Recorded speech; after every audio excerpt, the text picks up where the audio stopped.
I get people all the time telling me how lucky I am to live on a fishing pond. I think there's like 6 or 7 ponds here where I live, and literally like I can step out my front door and cast and catch fish. And while they're right, there are some things to think about when considering moving to somewhere that has a private pond.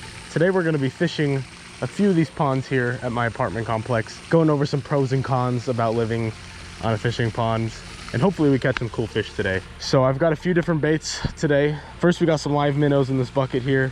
I've also got some good old night crawlers. You guys know this will literally catch everything. And then the last one, let me pop it open, some super yummy delicious corn. Let me show you my rigs. I've never fished with anything like this on my channel before. I had it tied up for Lake Pleasant, never used it, so might as well use it today. I have a 1-ounce bank sinker at the bottom and then a high-low rig. I got 2 size 6 hooks, one down here, one up here. So I'm gonna tie worms on both of these. I think we could probably take one crawler, split it in half, and put 1/2 on each hook. That's probably a good plan. So while I'm tying this up, I'll go over one of the cons of living on a private pond, and that is, it is very easy to become pressured. A lot of people don't know this, I've come to find, and that is that fishing a pond or even a small creek, any kind of small body of water, over and over and over and over again, those fish catch on. Especially in a place like this where it's catch and release only, those fish catch on real fast. They know whatever you're throwing at them, they've seen before. When I first moved here, you could come out and catch 20 fish in a couple hours. And then it got to a point where I was even fishing it so often that like, I would come out here and catch literally nothing. There we have it. I don't know if it's gonna be focused on camera, but, and we're gonna kind of bomb this out here next to this aerator. Probably to the left of it, because I know the right of it has kind of a, like a wire or whatever you want to call that. Ugh. And then for the live minnow, I've got a size 4 Aberdeen hook, and then I've got about 1.5 feet or so, and then we got a relatively small bobber. Live minnow. These are pretty tiny. Anytime I get small minnows, and sometimes I'm even doing this with the big minnows, but I hook them through the lips like that, just double hook through the lips, because if you try to hook them through the back, you are 99% of the time going to kill them if they're small like this. So I think we'll just drop like literally right in front of us here, and we'll see. I may have to move around in between these rocks, try to find where some bass are sitting. And while I have your attention, I'm really trying to get 100,000 subscribers to get my silver play button. It's been like a dream of mine for like 12 years. And for the first time in my life, it's like somewhat conceivable now. As I'm making this video, I'm at 12,500 subscribers. So if you're watching this and you're not subscribed, I would really appreciate it if you would subscribe. Never miss an upload. So, oh! Hold up. We got bit already. That didn't look like a little bluegill bite. That looked like a little bigger. Let me see if my worms are still there.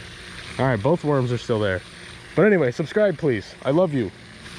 It's only been a couple minutes. We'll take that. We'll take a bite in a couple minutes. Can't complain.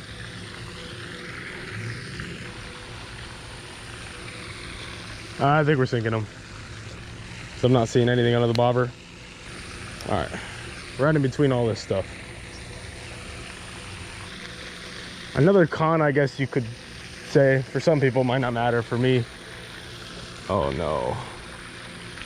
Get out of that. Get out of that. I just suck, man.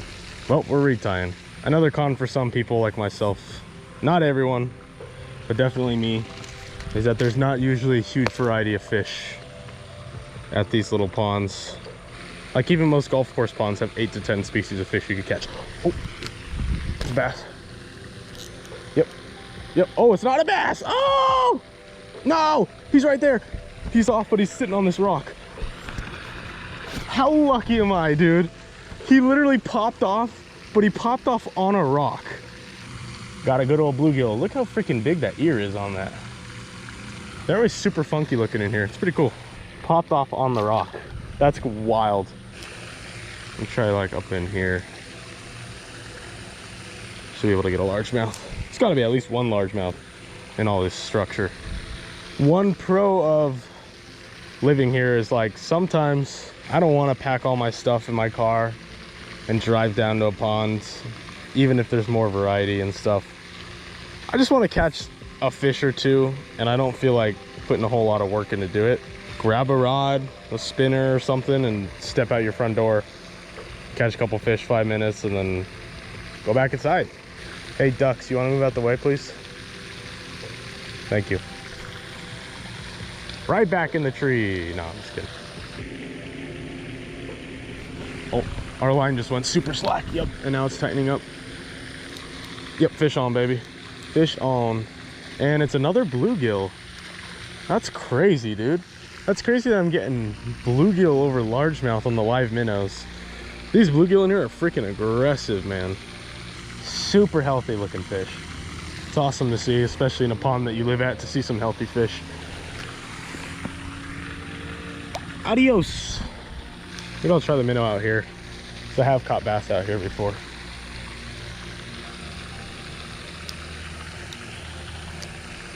Just blows my mind that in all of this structure, not a single bass, man. I used to catch them all fly fishing here. Oh, and that's another pro, is that these ponds are a really good place to kind of learn how to use different baits or different methods of fishing. Like, this is where I pretty much learned how to fly fish, because I can just step out my front door, spend 10 minutes practicing, go back in. Quick message to my Arizona locals: the Fishing Magician 2.0 Southwest Fishing and I will be having a meet and greet October 27th at Papago Park in Phoenix. All kinds of cool stuff. You don't want to miss it. For more info, click the first link in my description. Back to the video. Well, I'm not really seeing much luck right here, so while we're in prime time, I'm going to move spots, try to get on some other species. At least we got something on the board, but definitely need to get some more, so let's go. All right, just across the road, I've had luck with both bass and catfish over here. That sun is blinding me. I literally can't see. That's what I liked about Missouri, is you go to the shop there, you don't just get minnows. You literally tell them what size you want. They got 1.5, 2 inches. They got 2 to 3 inches, 3 to 5. Like, they got all the different sizes. Here, it's like you order minnows, you get minnows, and that's it. Ugh, I'm losing my mind, dude. Oh, thank you. You heard my cries. Fish on, baby. He heard my cries, and he came to help. What the heck? This is no monster. This is no 300-pound Wells catfish. Right as I was saying, I'm losing my mind because it's so quiet. Nothing's going on. See you, brother. Well, I gave it about another hour at this pond. I kind of moved around, dropping minnows around the structure and rocks, hoping for a bass, and just couldn't do it today. I don't know why. But with that, we decided to pack up our rods and move. I'm gonna jump over to my buddy Marshall's house, who also lives on a private pond. But when I mean he lives on a private pond, I mean literally his backyard is the water.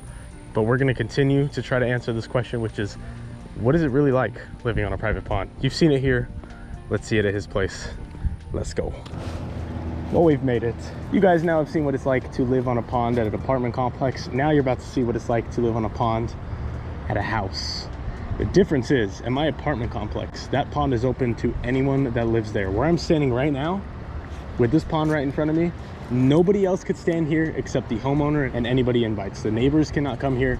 This is private property, not just a private pond. Come on, man.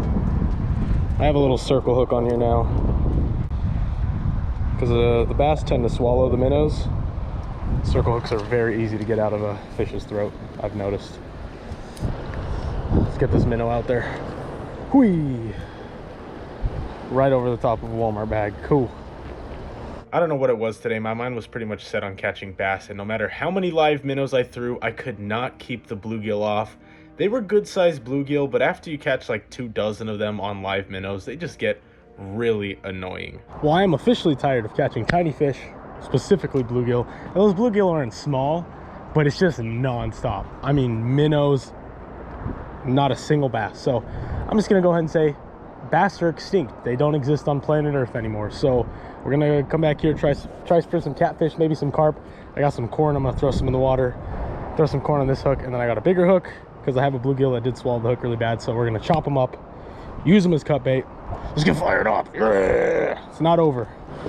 This is pretty nasty, but we're going after a big fish now. I'm sick of the small ones.